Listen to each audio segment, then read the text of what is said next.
Satnam, I'm Nirvair, and here we are in the month of November, and this is a great time. We're going to actually have a theme for November and December where we're going to work on the master gland, the pituitary gland, with the Kriya that we're going to do for November and December. And it's a great time because we're into fall and then we're making a transition into winter time to actually really get ourselves adjusted for these seasonal changes, because the pituitary gland can work with the nervous system and especially the glandular system. This Kriya that we're going to do for November, Yogi Bhajan taught in 1974 in Dallas, Texas. And I kind of love when he went to these places where he kind of usually didn't go to, and he talked to beginning students because he really explained a lot of concepts that became repeating thematic conceptual things that he talked about in his entire teaching career. And since I started way back in that era of the early 70s, the kind of things that he said in this lecture, which you can look up in the library of teachings, the Yogi Bhajan library of teachings, are very dear to me. And so this particular Kriya I've actually never done before, and it doesn't have a name for it because we haven't written it up, which we're in the process of doing for the library of teachings. But this is a particular Kriya that is one that he taught that is, he said, essentially it's for handling your mind and also for working with the idea of becoming very intuitive. He actually said with this particular Kriya that it changes the pulsation of your pituitary gland clockwise and counterclockwise. And it also really profoundly affects the glandular system and brings you to this really intuitive state where you can understand the consequence of any sequence that you create. And most of all, he said, if you do this, you'll start using 60% of your brain, which seems almost impossible but looking at Yogi Bhajan as an example, I think he probably did. And actually we just use a fraction of it really to keep everything going in our life. And so we'll start with the Tunein Mantra, Om Namo Gurudev Namo, 3 times. And then we're going to do this one Kriya, which is a breath rhythm Kriya. He talked about it creating a rhythm in your life. And it's very interesting because a lot of times in yoga we're really looking at slowing the breath way down or speeding the breath way up, with, like for instance with breath of fire, a rapid diaphragmatic breath. With this particular breath that we're going to do is very specific, and he said it's 12 breaths per minute. So it's essentially an inhale and exhale every 5 seconds. We're going to have a jaw position, we're going to have an eye position, we're going to have a mudra, and we're going to have a mantra as well as we practice this. And so we're going to do this for a certain period of time, and then we're going to stop and pause in a meditative state, and then we're going to chant an English affirmation mantra that Yogi Bhajan talked about a lot in the early days, and that is, healthy am I, happy am I, holy am I. And it's interesting because in this lecture he defined these concepts. He said, how do you make yourself healthy? You make yourself healthy through the breath. If your blood is strong, pure, energetic, says you'll always be healthy. Happy, your happiness comes from your ability to correlate your finite nature to your infinite nature. You get exalted. Just recently I was reading a novel, and this person, it was about space and going into space. And this person said, if you take me with you on this trip, which was to Saturn, he said, not only will I give you what you want, I'll give you what you need. And I thought about how oftentimes it's disparate, those kinds of those two human things are. But actually, in terms of the yogic technology, what you want and you need correlate.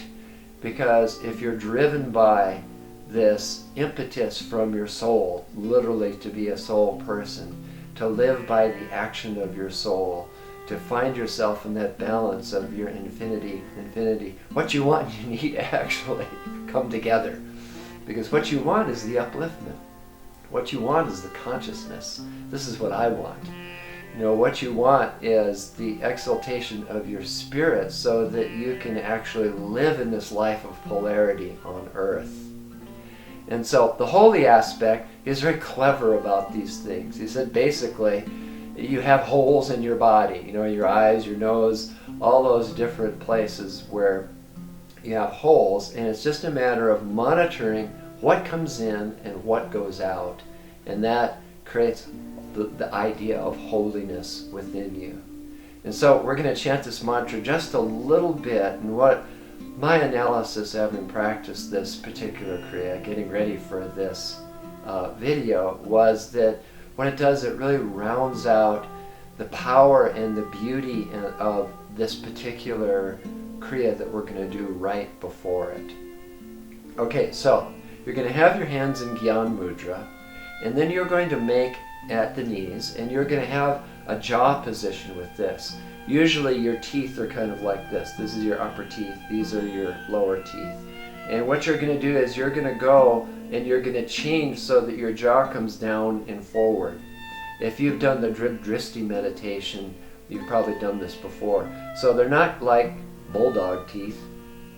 They're kind of like a little bit more edge on edge, but in a comfortable position. And then you're going to keep your jaw closed. The eyes are going to be gazing at the tip of your nose, keeping both sides of the nose in equal view.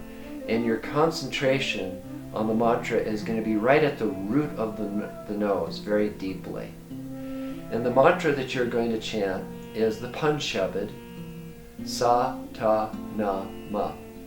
Satanama. And you're going to inhale, mentally chant Satanama, and exhale, mentally chant Satanama. And the inhale and exhale is going to take 5 seconds. This is interesting because it's not like a rapid breath, but it's not really a full, deep, and complete breath either. And then we'll do this for 11 minutes. He said, start with 11 minutes, work yourself up to, 31 minutes, 45 minutes, an hour at a time to do this. But basically what he exhorted you to do, in the lecture is just do this every day for 15 days and watch how things change in your life. He talked about this whole frontal area of the brain and getting it active so that you can actually be intuitive, so that you understand the consequences of any sequence that you initiate, and so you can kind of keep yourself out of trouble, because that's what intuition is. All mammals have ways of protecting themselves, and for us as human mammals and human beings, the only way really we can protect ourselves is through our intuitive process. One of his great concepts. So, I'm going to show you exactly what the breath is, the pace of the breath. Hands will be in Gyan Mudra, the jaw will be in position, eyes gazing at the tip of the nose, and you're going to inhale, exhale. Inhale, exhale. Inhale, Satanama. Exhale, Satanama. Right? And it's very smooth in and out. What I found when I was practicing this is I was actually looking at my watch to make sure that I got that 5 second for a complete inhale and exhale. And what it does, it sets up a rhythm. You become rhythmic. And with that concentration, with the jaw position, which actually he said stimulates the vagus nerve, and that really emphasis with eyes gazing at the tip of the nose for the frontal brain and the pituitary gland, it's fantastic. It's like when you're done with it, you're going to want to sit there for a little while longer, and then you chant the mantra. So you'll do this for 11 minutes.